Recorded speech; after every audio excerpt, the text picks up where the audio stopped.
Amém. Bom dia para todos. Estamos contentes, né, com a resposta do pessoal ao culto presencial. Na verdade, superou as minhas expectativas. Eu estava achando que o grupo dos jovens que estavam querendo voltar e o pastor Saita e a dona Rosa que estavam querendo para o culto presencial. Então, eu estava pensando que era esse grupo aqui. Mas, graças a Deus, o Senhor colocou também esse desejo de congregar, de estar juntos, de ouvirmos a palavra do Senhor, né? Hoje eu quero meditar em 2 versículos, na verdade, do Salmo 143. Salmo 143, dentro da leitura dessa semana, quem está seguindo, Salmo 143, verso 10 e 11. Na verdade, o Salmo, ele é normalmente, o Salmo é completo em si mesmo, né? Então, se a gente for fazer um estudo expositivo, o capítulo inteiro, na verdade, é uma unidade. Mas eu peço a licença aqui da gente ficar nesses 2 versículos hoje, né? Verso 10 e 11, eu vou ler aqui. Ensina-me a fazer a tua vontade, pois tu és o meu Deus. Guia-me o teu bom espírito por terreno plano. Vivifica-me, Senhor, por amor do teu nome, por amor da tua justiça. Tira da tribulação a minha alma. Estou vendo aqui que é Salmo de Davi, né? Davi, um homem segundo o coração de Deus. O que um homem segundo o coração de Deus tem a dizer para o Senhor? E esse Salmo 143, que é uma unidade completa, contém esses 2 versículos que eu li, que expressa aquilo que está no coração de Davi. E eu gostaria que nós percebêssemos 3 verbos aqui. O ensina-me, o guia-me e o vivifica-me. Ensina-me e guia-me são parecidos, né? Eu acho que são parecidos, sim. Quando ele diz aqui, olha, ensina-me a fazer a tua vontade, pois tu és o meu Deus. Se Deus é Deus, se nós escolhemos servir a esse Deus, então essa oração também a gente pode fazer, não é? Ensina-me a fazer a tua vontade, pois tu és o meu Deus. Existe um ditado aqui na América Latina, né? Se há governo, eu sou contra. Já ouviram falar? Tipo assim, é o pessoal anarquista, né? Porque todo tipo de governo, especialmente na América Latina, né? Não digo todo tipo, mas às vezes o governo está associado com corrupção, com exploração dos mais pobres, né? Então, no meio disso, dá para entender assim, se há governo, eu sou contra, porque o governo não é muito confiável, né? E aí tem um pessoal que na linha política vai para o anarquismo. Então, sem governo, sem muitas leis, né? Mas aqui, irmãos, o nosso Deus, a gente tem que conhecer esse Deus, para a gente poder confiar.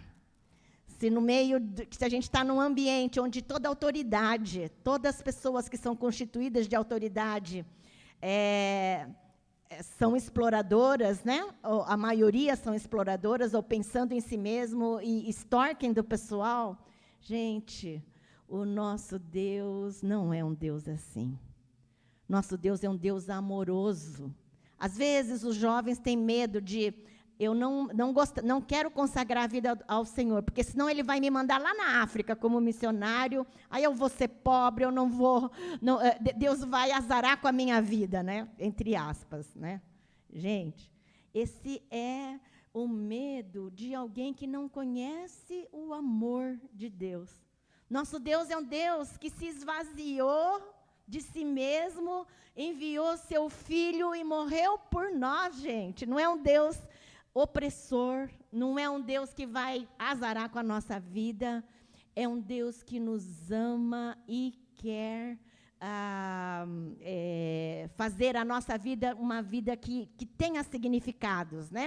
Então, quando o autor fala assim, ensina-me a fazer a tua vontade, pois tu és o meu Deus, é porque Davi conhece esse Deus. E ele confia nesse Deus. Não existe por que desconfiar de um Deus amoroso, de um Deus que esvazia, que ele dá a vida pelos seus.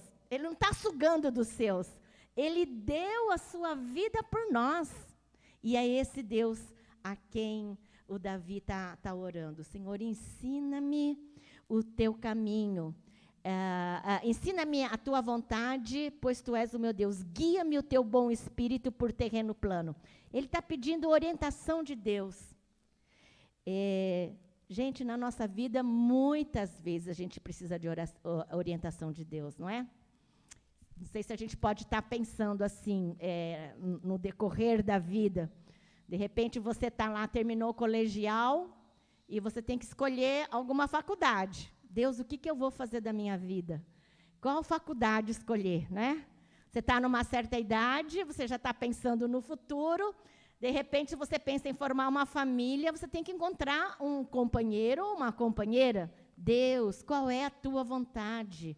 Quem que é que o Senhor tem planejado para a minha vida, não é não? Será essa pessoa? Será outra pessoa? A gente precisa da orientação e da graça de Deus. Às vezes, você acabou de formar e agora é o emprego. Como é que é? Deus, eu preciso que o Senhor abra as portas, né? Coloca num lugar onde eu possa servir ao Senhor, não é não? Você casa, você começa a ter, no casamento, você precisa da orientação de Deus. Deus, às vezes tem dificuldade de relacionamento marido e mulher, que às vezes você não imaginava que teria, né?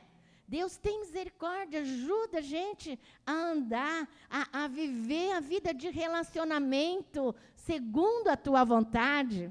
De repente vem os filhos, e aí você tem que orientar o seu filho, você tem que colocar disciplina, você tem que direcionar, você tem que dizer isso não, você tem que direcionar para a pessoa para um caminho bom, e a gente precisa da orientação de Deus, não é? A gente precisa de saber a sua vontade. Eu acho que eu comentei, acho que num vídeo, e talvez aqui, mas eu gostaria de relembrar, porque é uma coisa assim que eu guardo para a minha vida inteira, né? Eu lembro até de estar orando essa oração. Eu estava fazendo seminário, não sei se eu tinha formado, acho que eu estava ainda na época de seminarista. E na época lá em Castanhal, meu pai cuidava da evangelização dos japoneses, então a ala portuguesa ficou nas minhas mãos. E eu saía para visitar as pessoas, as famílias, junto com a dona Luísa, que era a vizinha lá de Castanhal, da igreja. E uma tarde, antes de sair, eu fiz uma oração, e com medo, tá? Não estava assim, indo, eu dou conta. Com temor e tremor no coração, eu orei a Deus, Deus, me ensina a ganhar pessoas para o Senhor. Me guarda de não fazer aborto, porque assim, aborto espiritual, sabe? Você quer que a criança nasça, mas ainda não está na hora. Me dá sabedoria, Senhor, mas também me ajuda a perceber se o fruto tá bom, se está na hora de colher o fruto, para não deixar passar o ponto. Essa oração eu fiz, com temor e tremor, viu, Elza?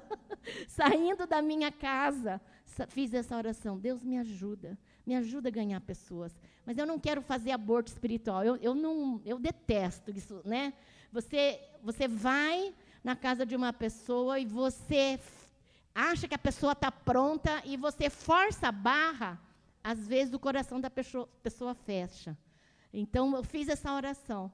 E aí, gente, depois dessa oração, eu fui numa casa, 2 casas ali, em Castanhal, e eu já tinha, essa senhora assim, a gente já visitava, Dona Maria Eunice, de Cor, e eu perguntei para ela, conversando, falei de Jesus, a senhora não quer aceitar Jesus? Ela falou assim, o jeito de paraense, né? Está me dando uma quentura aqui.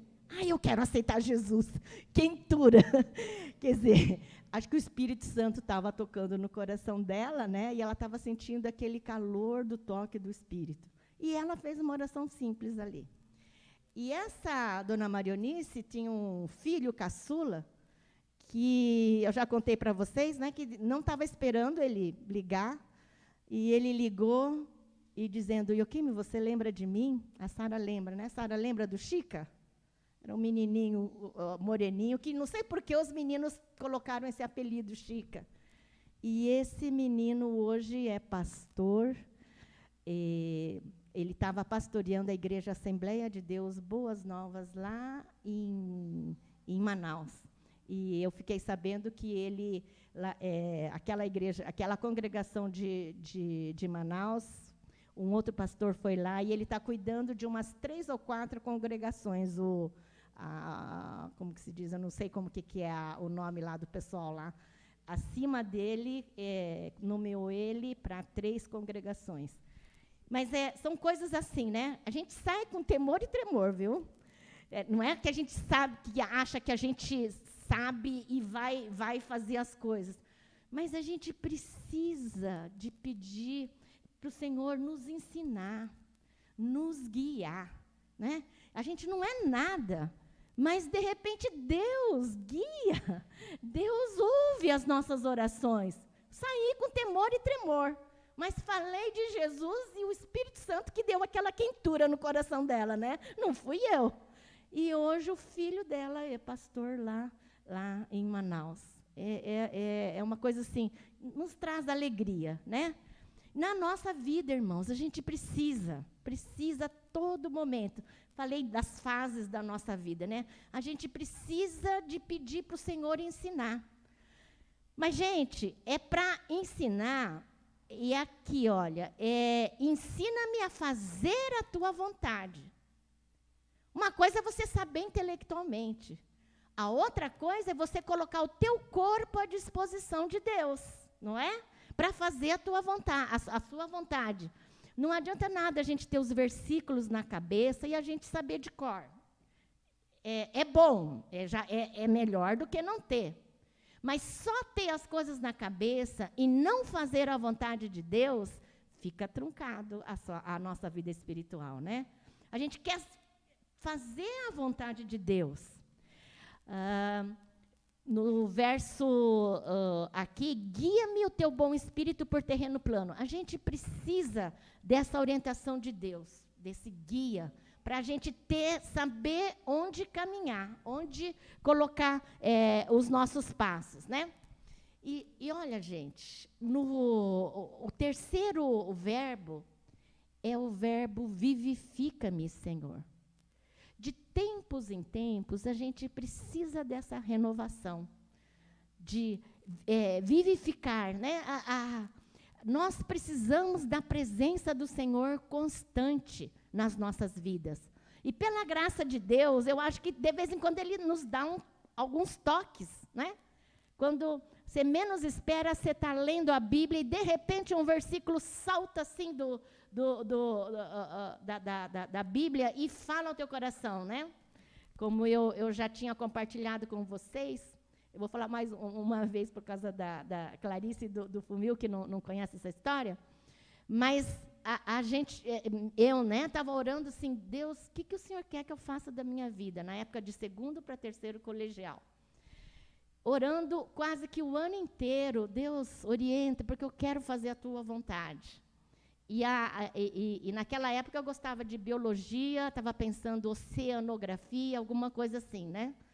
E quando eu estava preparando o estudo bíblico para nosso quarto, lá em Panorama, que eu fui monitora, um versículo saltou dali, né?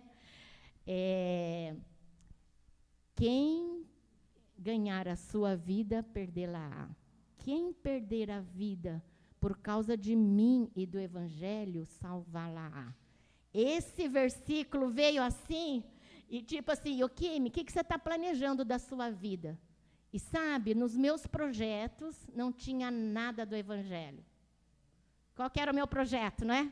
Formar uma família, ter uma casa mais confortável do que nós tínhamos, ter estabilidade.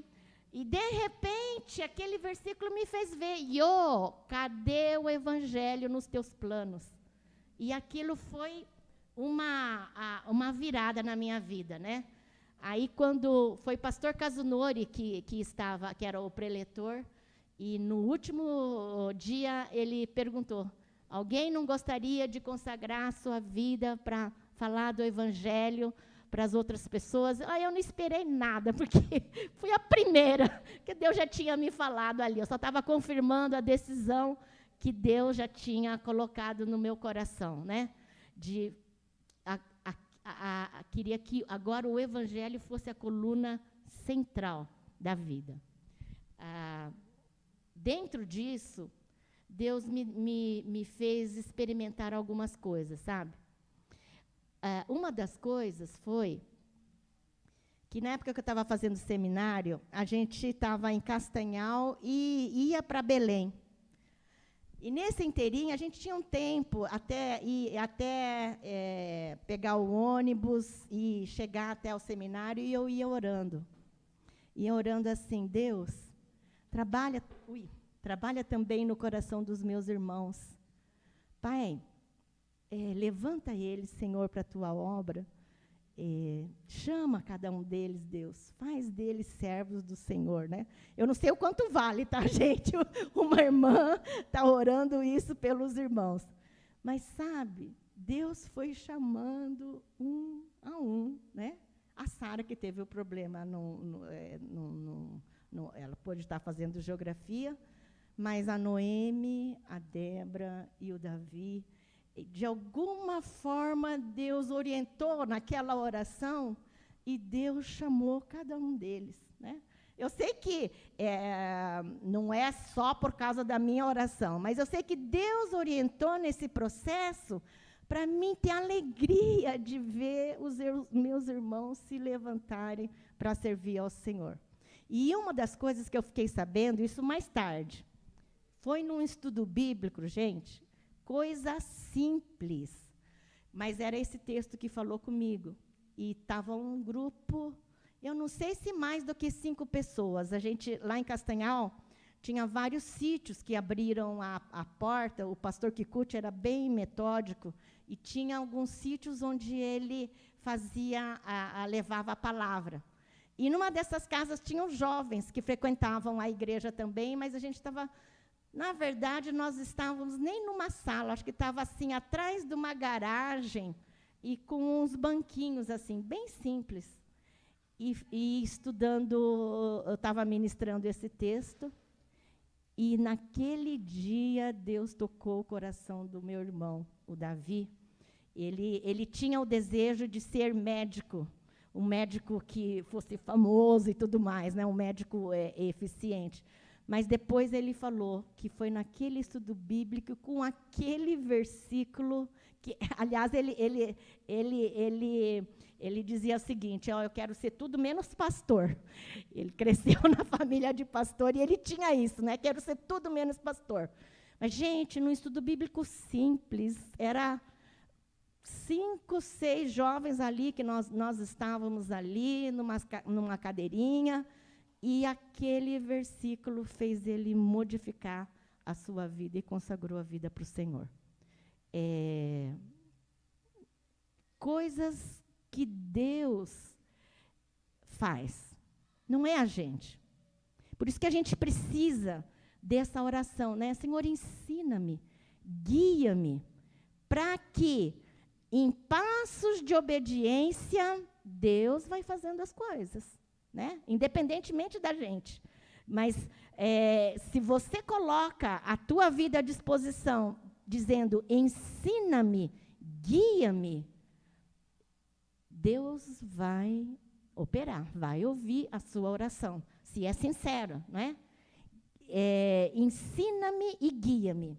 E aqui, vivifica-me, né? Eu tinha começado a falar esse vivifica-me. A gente precisa desses toques de Deus na nossa vida.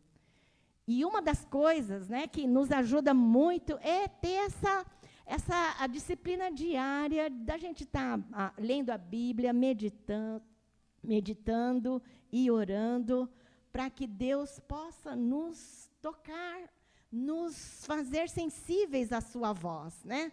E no caso aqui, o Davi está precisando, é um momento desse que ele está precisando. E ele ora: vivifica-me, Senhor, por amor do teu nome, por amor da tua justiça. Tira da tribulação a minha alma. A alma dele estava em tribulação. A gente não sabe qual que era exatamente o contexto, mas às vezes a tribulação é externa. Mas no caso aqui, a tribulação era interna, né? A tribulação era da alma dele.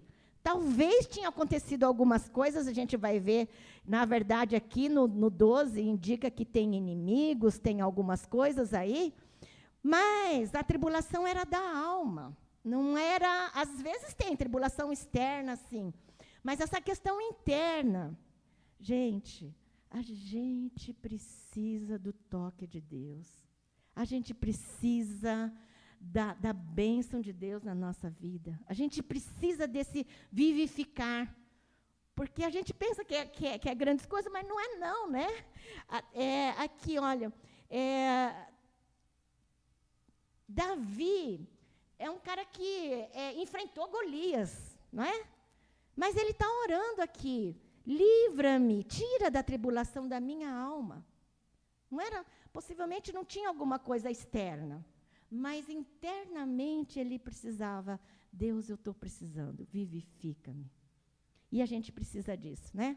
Vamos estar orando e pedindo que Deus possa estar nos vivificando, nos orientando, nos ensinando, nos guiando, para que a vontade do Senhor seja completa em nossas vidas. E a gente possa viver uma vida assim, dentro da paz do Senhor, naquilo que Deus quer usar as nossas vidas, amém? Vamos orar. Pai, muito obrigada, porque Davi, um homem segundo o coração de Deus, pede a Deus o teu ensino, pede, Deus, a tua orientação, pede, Deus, a tua renovação.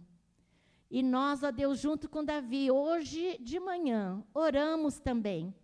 Senhor, guia-nos. Senhor, ensina-nos o teu caminho. Deus, se existe pessoas que nesse momento têm tribulação de alma, Pai, peço, Deus, que o Senhor possa estar com o teu toque, renovando, derramando, Senhor Deus, da tua paz, derramando, Senhor Deus, da tua companhia, do teu amor, coisas que, ó Deus, a gente não pode explicar verbalmente, mas o teu Espírito Santo pode fazer, ó Deus. Renova, Senhor Deus, as nossas vidas, visita cada um de nós e orienta-nos, ó Deus, naquilo que precisamos. Ensina-nos, ó Deus, especialmente, Pai, a vida dos jovens, Senhor, as decisões que eles vão tomar, Pai, as escolhas que eles vão fazer, Pai, cada passo de futuro, de planejamento da vida. Senhor, pedimos, ó Pai, que tua graça se manifeste, Deus, que eles possam aprender a entender a tua vontade e andar nos teus caminhos, assim como toda a igreja, Pai. Em nome de Jesus, amém.